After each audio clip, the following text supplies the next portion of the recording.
Eu saúdo a amada igreja com a gloriosa paz do Senhor Jesus Cristo. Final do século XIX. Seu nome, Dwight Lyman Moody, um evangelista americano, e ele gostava de citar uma declaração quando ia pregar nas suas cruzadas evangelísticas. Ele dizia assim: um dia você vai ler nos jornais que D.L. Moody morreu. Não acredite nessa notícia. Nesse momento, estarei mais vivo do que estou agora.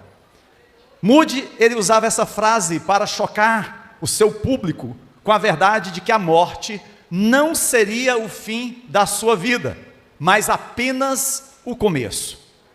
As suas palavras se tornaram realidade numa sexta-feira, dia 22 de dezembro de 1899. Depois de décadas pregando sem parar, escrevendo, falando, evangelizando e viajando, o seu coração finalmente começou a falhar. Com a família reunida ao seu redor, ele gritou: a terra recua, o céu se abre diante de mim. A família achava que ele estava sonhando, delirando. Em seguida, falou com um de seus filhos: isso não é sonho, Will, é lindo, é como êxtase. Se isso é morte, é doce. Deus está me chamando, eu preciso ir. Parecia que ele via o céu aberto diante de seus olhos. Moody disse: este é o meu triunfo, este é o meu dia de coroação. Estou ansioso por isso há anos. Seu rosto se iluminou. Poucos minutos depois, deu seu último suspiro. Assim, entrou D.L. Moody no céu. Morreu como viveu, cheio de fé e pronto para o encontro com o Senhor. Queridos, falar do céu é falar de esperança, mas também de confiança. Por exemplo, as crianças, na sua maioria, não têm dificuldade em acreditar no céu, embora as suas ideias às vezes estejam um pouco confusas. Muitas delas pensam que o céu é uma espécie de parque de diversões celestial, aonde você pode andar de roda gigante, comer sorvete e algodão doce o dia todo e nunca ficar doente. Outras crianças imaginam o céu como um culto interminável da igreja, que continua e parece nunca parar. Certa vez uma criança disse: eu sei o que é o céu, mas eu não quero ir para lá agora. Em vez disso, eu quero ir para o shopping. Acredito, amados, que muitos de nós diríamos a mesma coisa. Todos nós sabemos que o céu é real, mas preferimos primeiro fazer uma viagem, concluir a faculdade, ganhar muito dinheiro, casar, ter filhos, netos, e a lista só aumenta. O céu pode esperar. Tem tanta coisa para fazermos aqui. Mas, queridos, essa atitude, por mais comum que seja, ela reflete uma completa inversão dos valores bíblicos. Essa terra está passando, e tudo que nela há está se deteriorando. O céu, que nos parece quase que um conto de fadas, é a nossa verdadeira realidade, e é a verdadeira casa do nosso coração. O livro de Apocalipse nos diz mais sobre o céu do que qualquer outro livro da Bíblia. Em Apocalipse, por exemplo, nos capítulos 21 e 22, é descrita uma bela imagem do céu, mas há uma outra passagem, e é nessa passagem que nós estaremos meditando, que se encontra lá em Apocalipse capítulo 5. São poucos versículos, aonde o apóstolo João nos dá vislumbre majestoso do nosso lar eterno. Em capítulo 5 de Apocalipse, nos versículos de 1 a 12, descobrimos que a cruz de Cristo ainda será o nosso foco na eternidade. Este raro vislumbre do céu mostra a vitória do Cordeiro que foi morto para redimir o seu povo e restaurar o seu reino. Assim, eu quero convidar você a abrir a sua Bíblia no livro de Apocalipse capítulo 5, e diz assim a palavra do Senhor: então vi na mão direita daquele que está sentado no trono um livro em forma de rolo escrito de ambos os lados e selado com 7 selos. Vi um anjo poderoso proclamando em alta voz: quem é digno de romper os selos e de abrir o livro?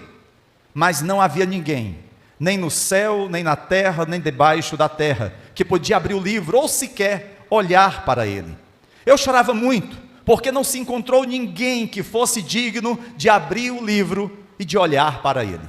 Então um dos anciãos me disse: não chore, eis que o leão da tribo de Judá, a raiz de Davi, venceu para abrir o livro e os seus 7 selos.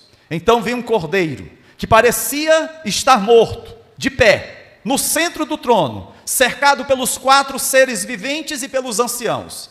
Ele tinha 7 chifres e 7 olhos, que são os 7 Espíritos de Deus enviados a toda a terra. Ele se aproximou e recebeu o livro da mão direita daquele que estava assentado no trono. Ao recebê-lo, os 4 seres viventes e os 24 anciãos prostraram-se diante do cordeiro. Cada um deles tinha uma harpa e taças de ouro cheias de incenso, que são as orações dos santos. E eles cantavam um cântico novo: tu és digno de receber o livro e de abrir os seus selos, pois foste morto, e com teu sangue compraste para Deus homens de toda tribo, língua, povo e nação. Tu os constituíste reino e sacerdotes para o nosso Deus, e eles reinarão sobre a terra. Então olhei e ouvi a voz de muitos anjos, milhares de milhares, milhões de milhões. Eles rodeavam o trono, bem como os seres viventes e os anciãos, e cantavam em alta voz: digno é o cordeiro que foi morto de receber poder, riqueza, sabedoria, força, honra, glória e louvor. Aleluia! Eu também quero cumprimentar nessa noite aos nossos amados irmãos que estão nos acompanhando através do nosso canal no YouTube. E desde já, pedir a você que esteja aqui na igreja ou nos acompanhando através do YouTube, que você possa se inscrever no nosso canal, acione o sininho para ser comunicado de novas postagens, deixe o seu like, faça o seu comentário e, principalmente, compartilhe essa e outras mensagens que você vai encontrar lá no nosso canal, com seus amigos, parentes, enfim, que você possa levar a palavra de Deus em nome de Jesus Cristo. Glória a Deus. Queridos, ao olhar o grande trono, um cordeiro está no centro das criaturas angelicais e dos 24 anciãos. Mas não é um cordeiro comum. A Bíblia diz que esse cordeiro foi oferecido como sacrifício. Ele está de pé, significando que ele está vivo. O cordeiro traz em seu corpo as marcas da morte, mas ele está vivo. No Antigo Testamento, o cordeiro aparece no altar. Era no altar que os animais, os cordeiros, eram sacrificados. Nos evangelhos, o cordeiro que tira o pecado do mundo está na cruz. Mas no livro do Apocalipse, o cordeiro está no trono. João viu o cordeiro no centro do trono, porque o cordeiro está no centro do plano da redenção de Deus. O silêncio no céu é quebrado quando milhões de anjos começam a cantar juntos: digno é o cordeiro que foi morto de receber poder, riqueza, sabedoria, força, honra, glória e louvor. E o coro de resposta sobe de todas as partes do universo e diz: àquele que está sentado no trono e ao cordeiro sejam o louvor, a honra, a glória, o poder para todo sempre. Diante dessas declarações, o que nos cabe enquanto povo de Deus é nos prostrarmos na presença do Cordeiro. Todos nós, queridos, que um dia já confessamos Cristo como Senhor e Salvador de nossas vidas, estamos indo para o céu por causa de um Cordeiro. O Cordeiro que foi morto, mas que agora está vivo e vitorioso. E todo o céu se alegra. A descrição do céu aqui no capítulo 5 de Apocalipse, tem ao centro dessa ação um pergaminho com 7 selos. Quando os 7 selos são abertos, eles produzem julgamentos sobre a terra. E quando o último selo, o 7º selo é aberto, ele contém 7 trombetas de julgamento. Quando a 7ª trombeta toca, soa, ela traz 7 taças de julgamento. Isso é o livro de Apocalipse.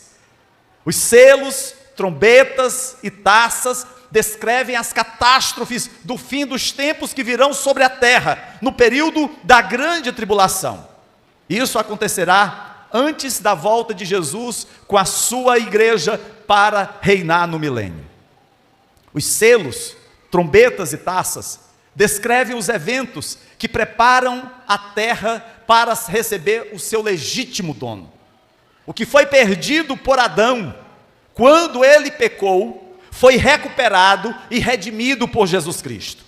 O apóstolo João menciona 3 grandes reinos, um no céu, outro na terra e outro debaixo da terra. Contudo, nesses 3 reinos, ninguém foi considerado digno de abrir o pergaminho. Nenhum anjo poderia abri-lo. Nenhum governante, imperador, faraó, presidente poderia abri-lo. Nenhum demônio poderia abri-lo. Nem mesmo o próprio Satanás poderia abri-lo. Mas Jesus pôde pegar, e não apenas pegar, mas abrir o pergaminho. O cordeiro que foi morto, agora é o leão da tribo de Judá. Ele triunfou sobre a morte e sobre todas as forças de Satanás. Somente ele, um vencedor digno, poderia pegar o pergaminho e abri-lo. Ele lutou a luta, ele venceu a batalha. Agora os despojos da guerra pertencem somente a ele. Queridos, pare e pense um pouco nessa declaração de que o Cordeiro já venceu a batalha. Talvez você diga assim: pastor, mas como Jesus já venceu a batalha, se nós ainda passamos por sofrimento, se a morte ainda nos alcança? Queridos, quando Jesus na cruz do Calvário entregou a sua vida por mim e por você, ele conquistou o último dos seus inimigos, que era a morte, porque a morte não conseguiu detê-lo. Ao 3º dia ele ressuscitou, ele ganhou a vitória dele. Do ponto de vista de Deus, Satanás já está derrotado. Alguns que às vezes, amados, ficam preocupados e com dúvidas em saber quem é maior, se Jesus ou Satanás. Esse, queridos, é um problema que infelizmente muitos crentes vivem atordoados com esse dilema. E aí com isso vivem amedrontados. É bem verdade que Satanás procurou matar Jesus quando ele nasceu, mas não conseguiu. É verdade que já Satanás tentou Jesus no deserto, mas Jesus venceu as tentações.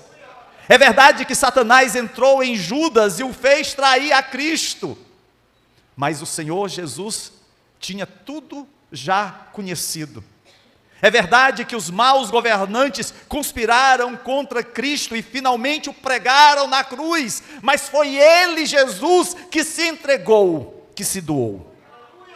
É verdade, queridos, que uma festa eclodiu no inferno. Cantaram, gritaram, riram, aplaudiram, imaginaram que o Filho de Deus tinha sido finalmente derrotado. Entretanto, na manhã do domingo de Páscoa, algo aconteceu naquele túmulo. No lugar onde reinava a morte, um som quase imperceptível ressoou. Um movimento, um suspiro profundo, um coração volta à vida, o sangue corre pelas veias, a palidez da morte é substituída pela cor da vida, os dedos começam a se mover, depois os braços e as pernas, e de repente Jesus se levantou e saiu do sepulcro, vivo dos mortos. Ele ressuscitou.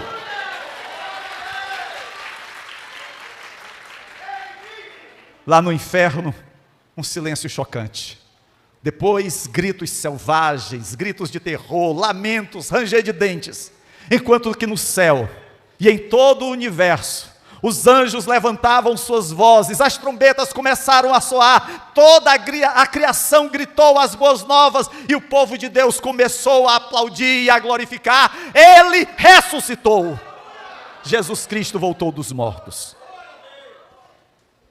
Para você que tem rejeitado Jesus, para você que já tem ouvido seus colegas de trabalho, amigos de escola, seus vizinhos que são crentes lhe falarem de Jesus, você que talvez já tenha vindo mais de uma vez numa igreja evangélica, ou você que está aqui nessa noite pela primeira vez, se você tem rejeitado Jesus, se você tem rejeitado o senhorio de Jesus na sua vida, eu quero dizer para você que a sua atitude, em outras palavras, significa que você está seguindo Satanás. Pastor, mas isso é muito duro, mas essa é a realidade, isso foi a minha realidade durante muitos anos também, até que um dia o Senhor Jesus me alcançou.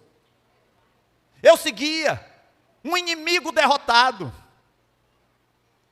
Se você ainda não confessou Jesus, eu quero te dizer que você está seguindo um perdedor.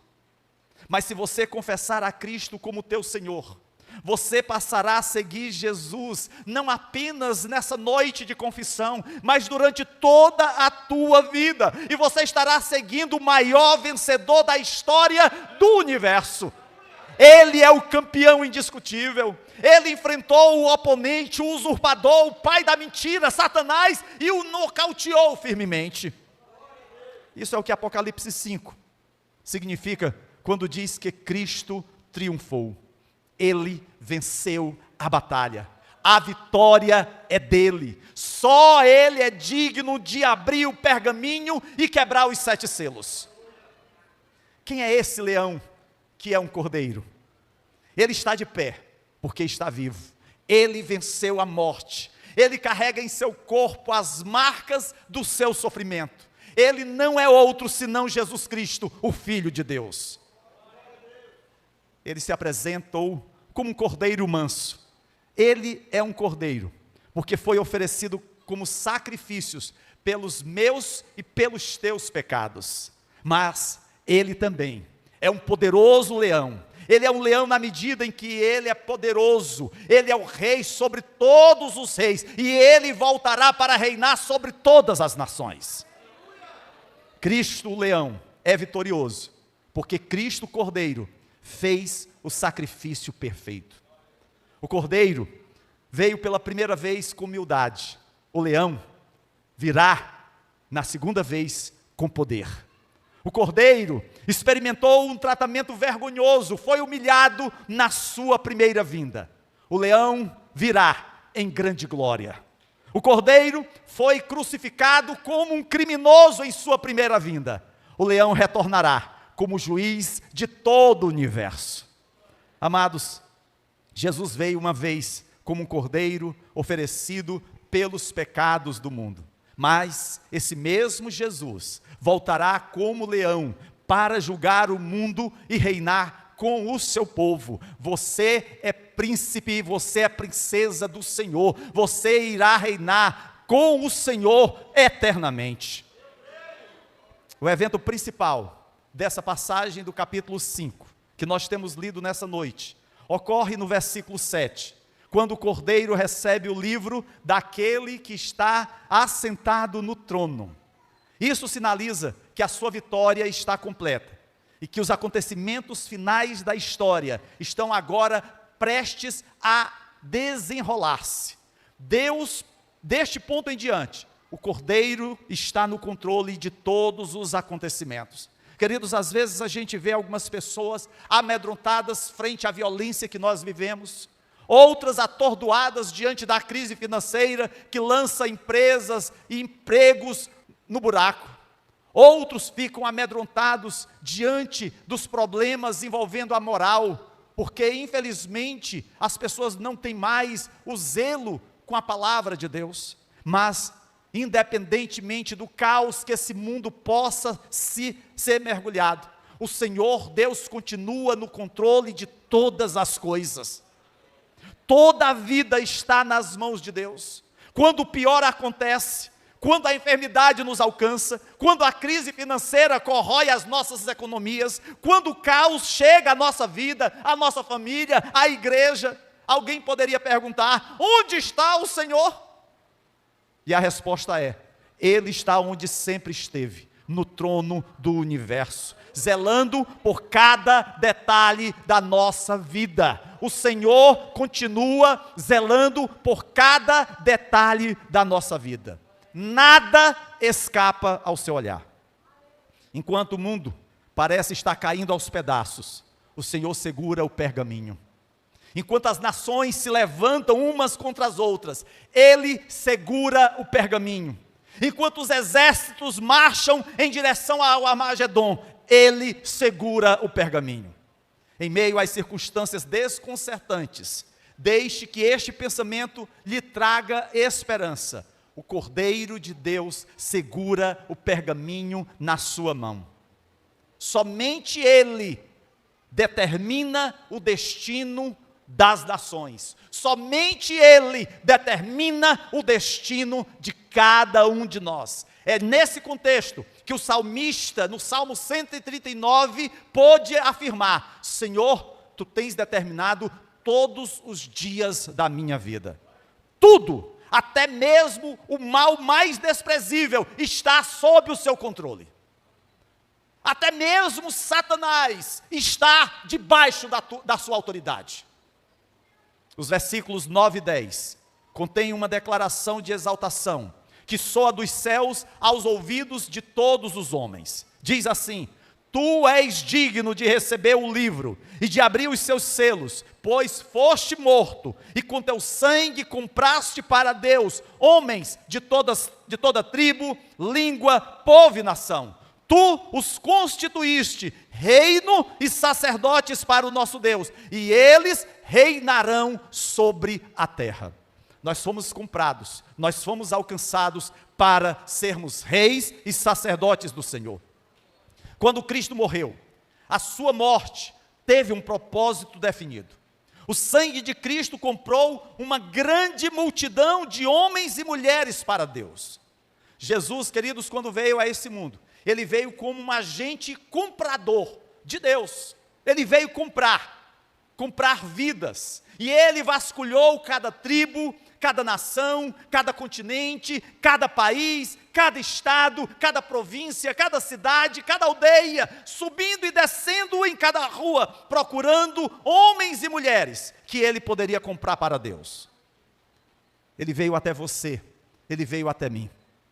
Ele veio aqui ao Ceará, à Fortaleza, ao José Walter, e te alcançou com o seu perdão.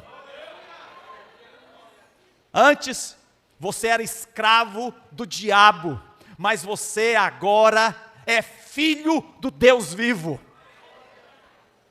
Você agora está livre do poder da morte e do inferno.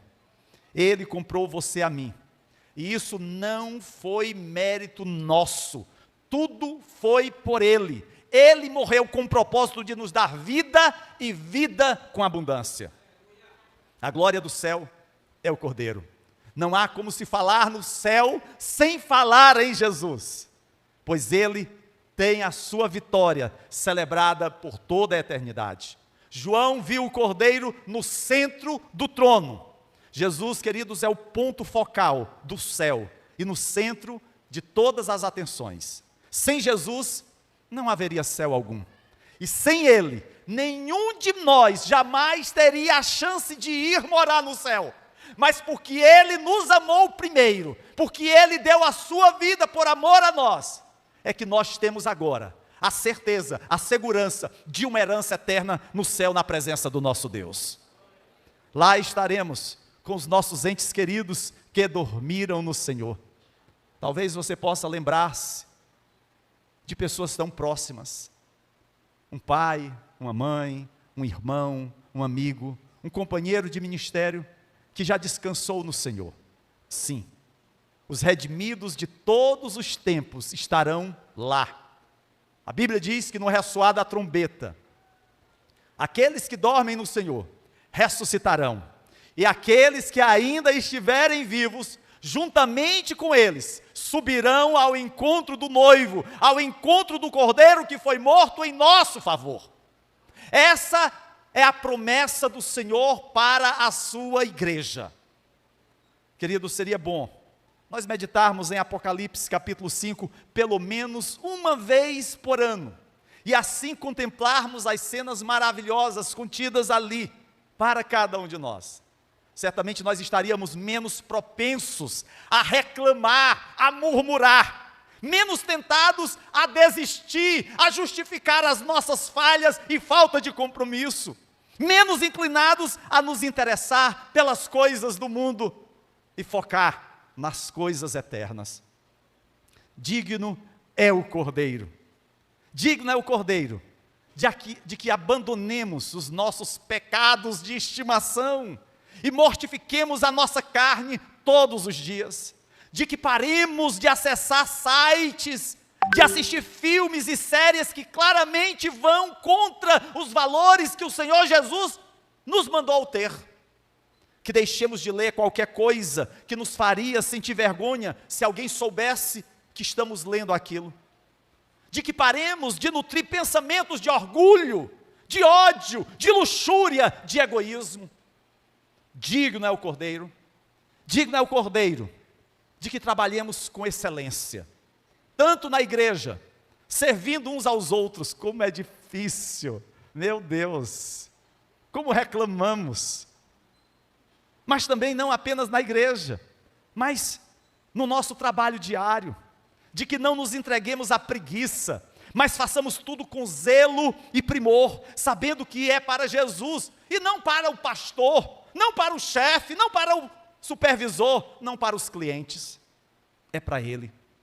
Digno é o Cordeiro, digno é o Cordeiro de nosso abandono de relacionamentos que nos afastam de Deus, de que deixemos de buscar aquelas pessoas que nos levam ao mal, pessoas que não amam o Cordeiro, que nos puxam para longe de Deus, do seu amor. É hora, amados, de dizermos não para a tentação, e de vivermos separados para o nosso noivo, o amado de nossas almas. Não há como ficar, como que um pé na igreja e um pé no mundo.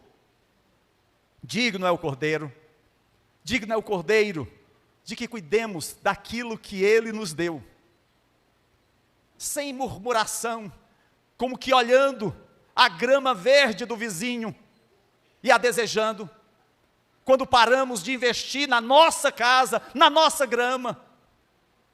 Precisamos, queridos, cuidar do nosso corpo, com uma alimentação saudável, com exercícios.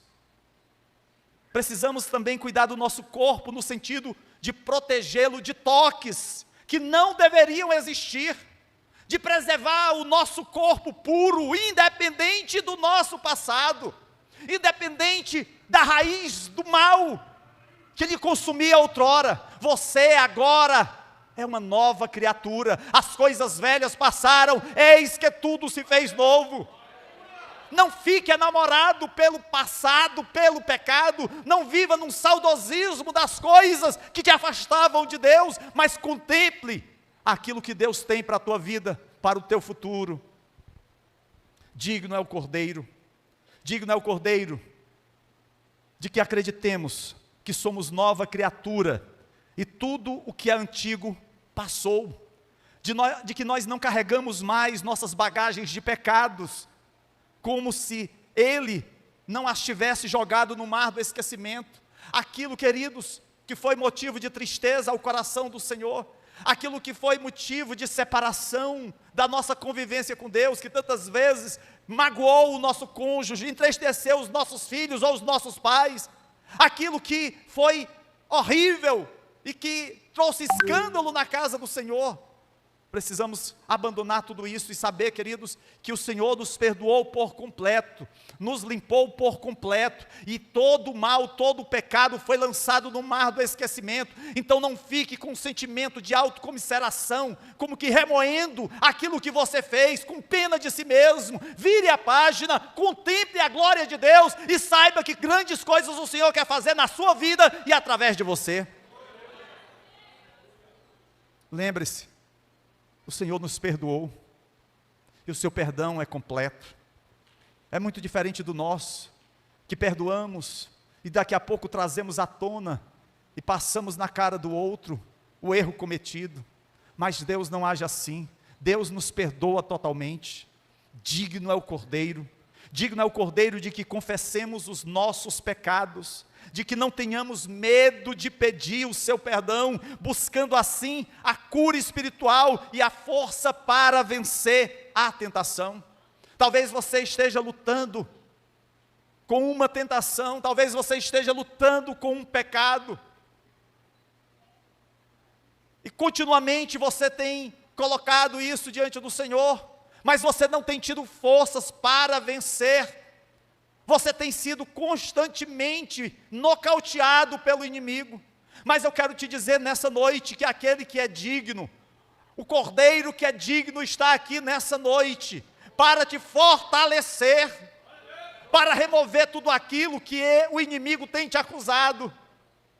Porque Ele já pagou o preço, Ele já te perdoou, Ele já te concedeu o seu perdão. Então não tenha receio, apresente-se na presença do Senhor, levantando mãos santas, não porque você seja digno, mas porque Ele é digno, o Cordeiro é digno. E se você está aqui nessa noite, e ainda não confessou a Jesus, tome essa decisão. Não olhe para aquilo que o mundo tem lhe oferecido, porque tudo isso é passageiro, tudo isso se acaba, e nada nós levamos daqui, a não ser quando nós fazemos de Cristo Senhor e Salvador, e aí nós temos a segurança, a certeza da vida eterna. Quando o apóstolo João contemplou a vitória de Jesus, aquilo lhe deu ânimo. Naqueles dias, a igreja do Senhor estava sendo perseguida, muitos cristãos estavam sendo presos, seus bens tomados pelo Estado, mas não somente isso, aqueles cristãos eram lançados nos coliseus de Roma, aqueles cristãos eram mortos, muitos deles queimados vivos, decapitados, lançados às feras. E naquele momento, João, quando escreve esse livro de revelação, ele pode ver o quanto Deus cuidava da sua igreja, porque mesmo diante de toda a perseguição, de todas as lutas, o Senhor ele era digno de toda honra, de toda glória e de todo louvor, porque Ele era o Senhor da igreja, é Ele que tinha todo o poder para vencer todo o mal. Roma passou, o grande império romano que conquistou o mundo de então, hoje o que tem são escombros, é história. Grandes impérios surgiram, e todos caíram, e todos vão continuar caindo, porque o único que permanece de pé, é o reino do Senhor, é o Rei dos reis, é o Senhor dos senhores. Ele veio como cordeiro, mas Ele voltará como leão, leão da tribo de Judá. E se você está aqui nessa noite, e ainda não confessou a Cristo, esteja certo, que hoje é noite de salvação, hoje é noite de reconciliação. Talvez você esteja afastado dos caminhos do Senhor, talvez a sua vida tenha sido mergulhada no pecado, e você olhe e se sinta enojado, sem forças para sair do buraco. Mas eu quero te dizer que nessa noite há uma mão que tem as marcas dos pregos para te tirar desse lugar onde você está e te conduzir a uma nova vida. Jesus está aqui nessa noite e Ele pode mudar a tua vida de uma forma tal que nunca mais ela será a mesma.